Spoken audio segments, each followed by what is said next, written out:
այդ պարագայում դուք ներկայացրեք այդ միջնորդությունը, բայց խնդրում եմ հնարավորինս սեղ եւ արձագանքներն էլ, դիրքորոշումներն էլ բոլոր կողմերի խնդրում եմ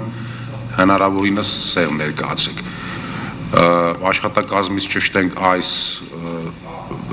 ձայնագրվում է սա, ձայնագրվում է, համեցեք։ Բարձր դատարան ուղղակի հակիրճ ներկայացնեմ զուտ նաև արձանագրման տեսակետից հաշվի առնելով, որ նիստը արձանագրվում է, որ արձանագրվի։ Մենք ներկայացրել ենք միջնորդություն, որով խնդրում ենք բարձր դատարանին ապահովել սահմանադրական դատարանի ամբողջական կազմի, այդ թվում եւ դատավոր Արտակ Զեյնալյանի եւ դատավոր Վլադիմիր Վարդանյանի մասնակցությունը սույն վեճի քննությանը եւ լուծմանը։ Եվ ըստ էության հիմքում դրված է մի քանի հանգամանք։ Առաջինը սահմանադրության 167-րդ հոդվածի համաձայն սահմանադրական արդարադատություն իրականացնում է սահմանադրական դատարանը, ապահովելով սահմանադրության գերակայությունը։ Նույն հոդվածի 3-րդ մասը արձանագրում է սահմանադրական դատարանի լիազորությունները սահմանվում են սահմանադրությամբ, իսկ կազմավորման եւ գործունեության կարգը սահմանադրությամբ եւ սահմանադրական դատարանի մասին օրենքով։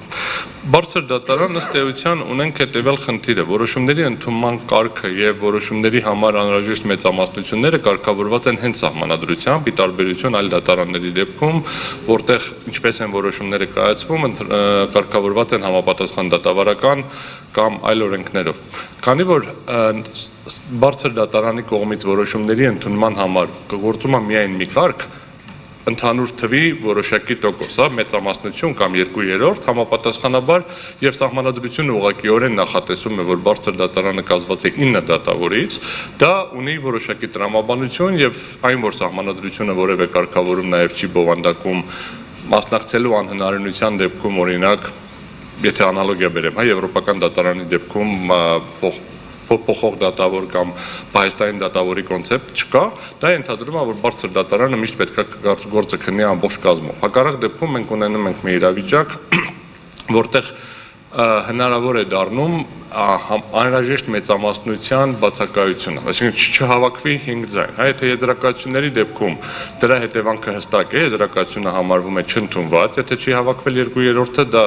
որովհետև 5-ից ավելն է, մնացած բոլոր դեպքերում նման հնարավորություն սահմանված չի։ Խոսքը չի վերաբերվում 4/4-ին, որը տեխնիկական դատավորի օբյեկտիվ բացակայության պատճառով կարող է հանդես գալ։ Միևնույն ժամանակ ըստ էության դատավորի բացակայությունը որևէ կերպ չի նպաստում մեծամասնության փոփոխությանը, ինչպես դա տեղի է ունենում այլ դատարաններում։ Եթե դատավորը ունի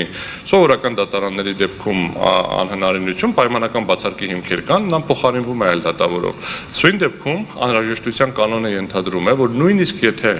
առաջանար նման կասկած, միևնույնն է, արդարադատության բացակայությունը կամ արդարադատության բացակայության ռիսկը շատ ավելի մեծ է, քան ենթադրաբար կամ ոչ ամբողջ տպավորությամբ անաչառ դատարանի կողմից արդարադատությունը։ Հետևաբար գտնում ենք, որ բարձր դատարանը առաջինը չունի լիազորություն ըստ էության քննարկել անհնարինության հարցը ըստ սահմանադրության եւ այս լիազորությունը ավելացվել է սահմանադրական օրենքով եւ դա չի բխում սահմանադրության նշված հոդվածից։ Երկրորդը նման կառուցակարգը առաջացնում է խնդիրներ ընդհանրապես դատարանի կողմից սույն վեճը լուծելու հետ կապված։ Դրանով պայմանավորված շատ հակիրճ եմ ներկայացրել մեծարգո նախագահող, խնդրում ենք ապահովել սահմանադրական դատարանի ամբողջական կազմի, այդ թվում նաև նշված 2 դատավորների մասնակցությունը սույն վեճի քննությանը եւ վեճի լուծմանը։ Այսքանն էր միջնորդությունը, եթե հարցեր կա պատրաստ եմ պատասխանել, ինչ որ մի մասով պատասխանեցի մեծարգո դատավոր Խունդկարյանի հարցերին, եթե չէ,